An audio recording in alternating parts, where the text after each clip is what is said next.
Welcome to dots academy. നമ്മൾ current affairs 2024 discuss ചെയ്തുകൊണ്ടിരിക്കുകയാണ്. കുറേ സെഷൻസ് ആയിട്ട് ഡിസ്കസ് ചെയ്തുകൊണ്ടിരിക്കുകയാണ് ചോദ്യങ്ങളിലൂടെ. അപ്പം ഈ ഒരു സെഷനിൽ നമ്മൾ 10 ചോദ്യങ്ങളാണ് ഡിസ്കസ് ചെയ്യുന്നത്. അപ്പോൾ ആ 10 ചോദ്യങ്ങൾ ഏതൊക്കെയെന്നുള്ളത് നോക്കാം.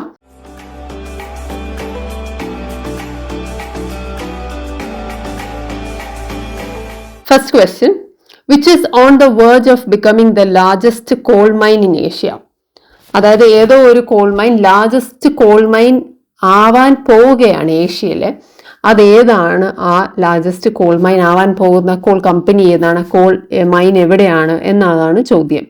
എന്താണ് ആൻസർ വരുന്നത്? Jevra mine in Chhattisgarh. So ഛത്തീസ്ഗഡിലെ ജെവ്ര മൈൻ എന്ന് പറയുന്ന ഈ ഒരു മൈനാണ് ലാർജസ്റ്റ് കോൾ മൈൻ ആകാൻ പോകുന്നത് ഏഷ്യയിൽ. ആയിട്ടില്ല, ആകും എന്നാണ് പറയുന്നത്. It's on the verge of, അതായത് ആവാൻ ഇങ്ങനെ ഇരിക്കുകയാണ്. ഓക്കെ, ഈ ജെവ്ര കോൾ മൈൻ എന്ന് പറയുന്നത് this A mega project of SECL. SECL എന്ന് പറയുന്നത് എന്താണ്? South eastern call fields limited ആണ്. അപ്പൊ ഛത്തീസ്ഗഡ് ആ ഒരു ഏരിയ ആയതുകൊണ്ട് ഈസ്റ്റ് സൈഡ് ആണ്, സദേൺ ആയിട്ട് വരും ഏകദേശം. So south eastern call fields limited ആണ് ഈ മെഗാ പ്രോജക്റ്റ് വരുന്നത്. And it attained the status of the countries largest coal mine last year. ഇപ്പൊ കഴിഞ്ഞ വർഷം അത് കൺട്രിയുടെ തന്നെ ലാർജസ്റ്റ് കോൾ മൈൻ ആയി. ഇനിയിപ്പോൾ അതിന് ലക്ഷ്യം എന്ന് പറയുന്നത് largest coal mine in Asia ആവാനാണ്. സോ ജെവ്ര മൈൻസ് എവിടെയാണെന്നുള്ള ചോദ്യം വരുവാണെങ്കിൽ ശ്രദ്ധിക്കുക, that is in Chhattisgarh. Okay, next question, India's first underwater metro train service launched.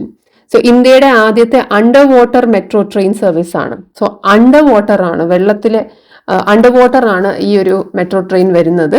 അതെവിടെയാണ് ലോഞ്ച് ചെയ്തത്? ഇനി idea? So that was launched in Kolkata. കൊൽക്കത്തയിലാണ് അത് ലോഞ്ച് ചെയ്തത്. Prime minister inaugurated the Howrah Maidan Esplanade section of Kolkata metro's east west corridor. So ഇവിടെയാണത്, ഈ ഒരു പ്ലേസിലാണ്, ഈ ഒരു റൂട്ടിലാണ് വന്നിരിക്കുന്നത്. ഹൗറ മൈതാൻ എസ്പ്ലനേഡ് സെക്ഷനിലാണ്, കൊൽക്കത്തയുടെ ഈസ്റ്റ് വെസ്റ്റ് കൊറിഡോർ മെട്രോയിലാണ് ഇങ്ങനെയൊരു സർവീസ് ലോഞ്ച് ചെയ്തിരിക്കുന്നത്.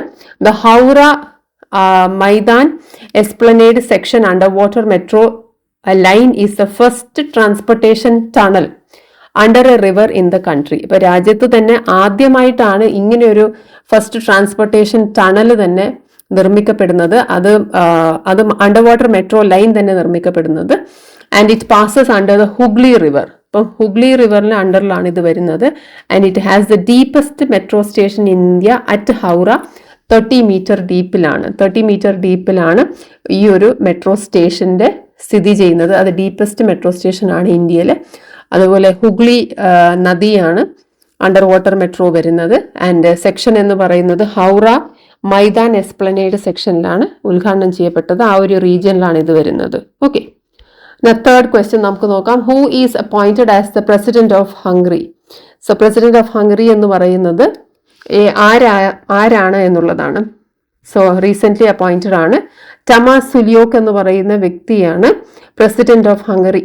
ഓക്കെ, ആൻഡ് ഹംഗറി എന്ന് പറയുന്നത് യൂറോപ്യൻ യൂണിയൻ മെമ്പർ ആണ്. So European കൺട്രിയാണ്.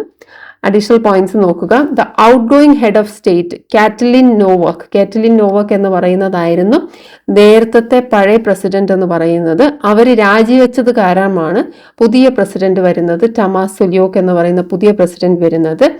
ആൻഡ് ഈ കാറ്റലിൻ നോവാക്കിന്റെ ഒരു പ്രത്യേകത ഉണ്ടായിരുന്നു. അവരായിരുന്നു the first female president of Hungary.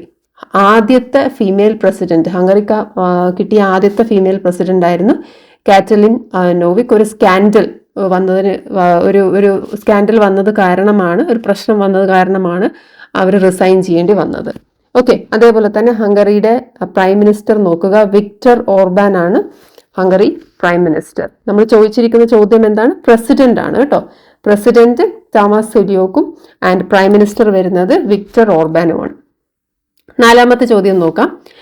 Name India's first ever generative AI teacher, artificial intelligence teacher robot unveiled in Kerala. So ആദ്യത്തെ first ever generative AI teacher, robot teacher എന്ന് പറയുന്നത് കേരളത്തിലാണ് unveil ചെയ്തത്. അവരുടെ പേരെന്താണെന്നാണ് ചോദ്യം വരുന്നത്. എന്താണ് പേര്? ഐറിസ്. ഐറിസ് ആണ് the first ever generative AI teacher robot. Iris was unveiled at a grand event in a Kerala school at തിരുവനന്തപുരത്തെ സ്കൂളാണ്. മേക്കർ ലാബ്സ് എഡ്യൂടെക് ആണ് അതായത് കൊളാബറേഷൻ വന്നിരിക്കുന്നത് മേക്കർ ലാബ്സ് എഡ്യൂടെക്കുമായിട്ടാണ്. കൊളാബറേറ്റ് ചെയ്തിട്ടാണ് ഐറിസ് എന്ന് പറയുന്ന AI ടീച്ചർ റോബോട്ട് വന്നിരിക്കുന്നത്. And then AI teacher has been diploid at KTCT higher secondary school Thiruvananthapuram. So ഈ ഒരു ടീച്ചറിനെ ഡിപ്ലോയ് ചെയ്യുകയും ചെയ്തു.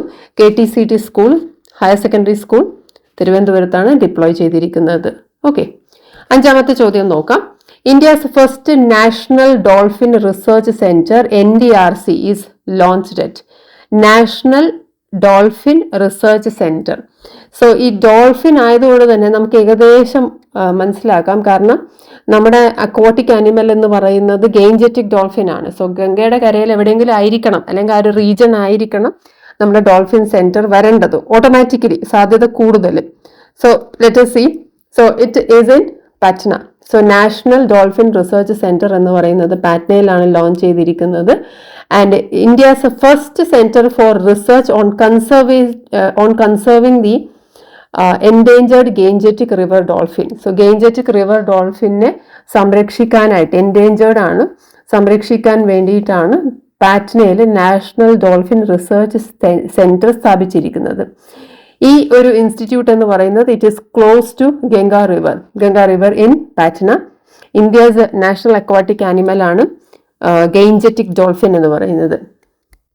ഗെയിൻജെറ്റിക് ഡോൾഫിൻ ഇന്ത്യയുടെ നാഷണൽ അക്വാട്ടിക് ആനിമൽ ആണ്.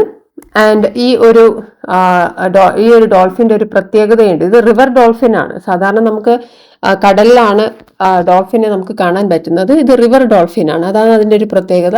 എന്ന് മാത്രമല്ല ഇറ്റ്സ് ഐസ് ലാക്ക് ലെൻസ് ഇല്ല ഐസിന്. അതുകൊണ്ട് തന്നെ ഈ ഒരു സ്പീഷീസിന് നമ്മൾ പറയുന്നത് ബ്ലൈൻഡ് ഡോൾഫിൻ എന്നും പറയാറുണ്ട്. ആ ലെൻസിന്റെ കുറവ് കാരണം ഇതിനെ ബ്ലൈൻഡ് ഡോൾഫിൻ എന്നും പറയാറുണ്ട്.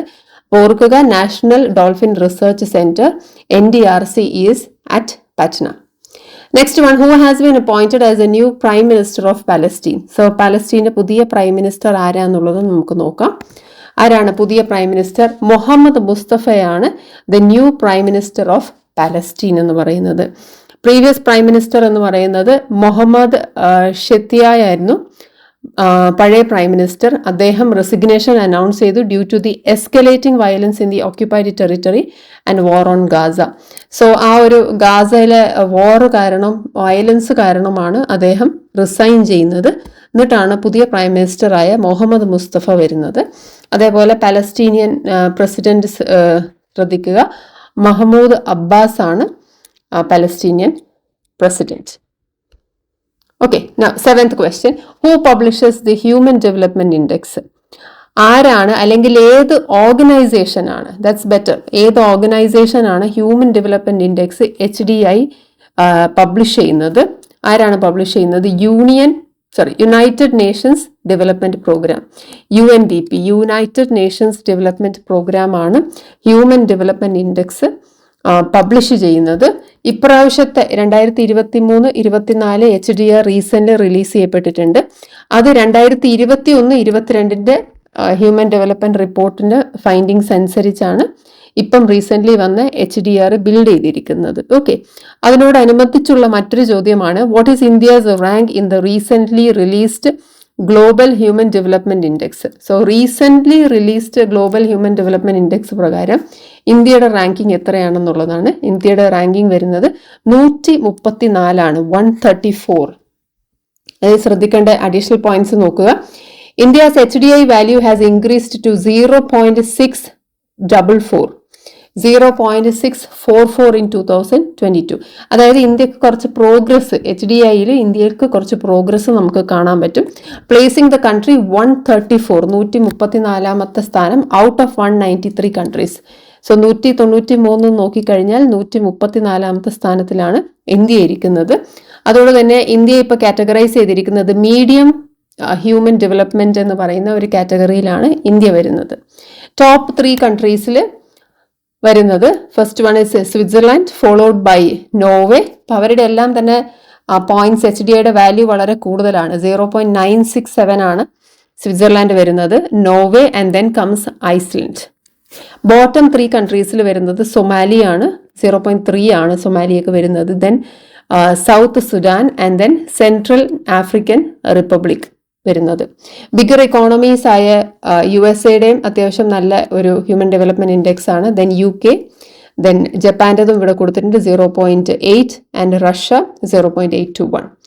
ഈ ഇൻഡെക്സിൽ റാങ്കിങ്ങിൽ പെടാത്ത 2 രാജ്യങ്ങളാണ് ഉള്ളത്. ഒന്ന് നോർത്ത് കൊറിയ, അതായത് Democratic People's Republic of Korea, that is North Korea and Monaco എന്ന് പറയുന്ന 2 രാജ്യങ്ങളാണ് ഇതിനകത്ത് ഉൾപ്പെടാതിരുന്നത്, ഈ ഒരു ഇൻഡെക്സിൽ ഇല്ലാത്തത്.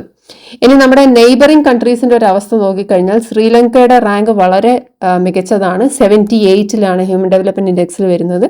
ചൈനയുടെ റാങ്ക് 75ലാണ് വരുന്നത്. ഹൗഎവർ നേപ്പാൾ ആൻഡ് പാകിസ്ഥാൻ നമ്മളെക്കാളും താഴെയാണ്, rank lower than India. So നേപ്പാളിന്റെ 146ഉം ആൻഡ് പാകിസ്ഥാൻ വളരെ മോശപ്പെട്ട അവസ്ഥയിലാണ് കിടക്കുന്നത്, 164 പൊസിഷനിലുമാണ് കിടക്കുന്നത്. ഓക്കെ, സോ 134 എന്നുള്ളതാണ് ഇന്ത്യയുടെ റാങ്ക് എന്നുള്ളത് ഓർത്തു വെക്കുക. അതേപോലെ തന്നെ വാല്യൂ പോയിന്റും കൂടി നോക്കുക, 0.644. നമുക്ക് 9th ക്വസ്റ്റ്യനിലേക്ക് പോകാം. When is world consumer rights day celebrated every year? World consumer rights day എല്ലാ വർഷവും ഏത് ഡേ ആണ്?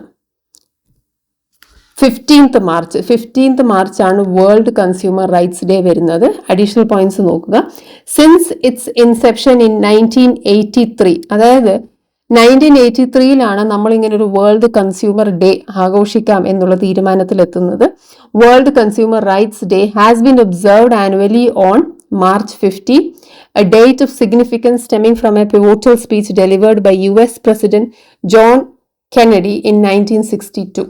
സോ ഇതിന്റെ ഒരു സിഗ്നിഫിക്കൻസ് എന്ന് പറയുന്നത്, ഈ ഒരു ഡേറ്റ് കൊടുക്കാനുള്ള സിഗ്നിഫിക്കൻസ് എന്ന് പറയുന്നത് പ്രസിഡന്റ് കെന്നഡിയുടെ ഒരു സ്പീച്ചാണ്. അദ്ദേഹത്തിന്റെ സ്പീച്ചിൽ ഇങ്ങനെ പറയുന്നുണ്ട്, 4 ഫണ്ടമെന്റൽ റൈറ്റ്സ് അദ്ദേഹം പറയുന്നുണ്ട്. Right to safety, the right to knowledge, the right to choice and the right to representation. So ഇതിന്റെ ഒരു അടിസ്ഥാനത്തിലാണ് നമ്മൾ വേൾഡ് കൺസ്യൂമർ റൈറ്റ്സ് ഡേ ആഘോഷിക്കുന്നത്, അഥവാ ആ ഡേറ്റ് തിരഞ്ഞെടുത്തിരിക്കുന്നത്.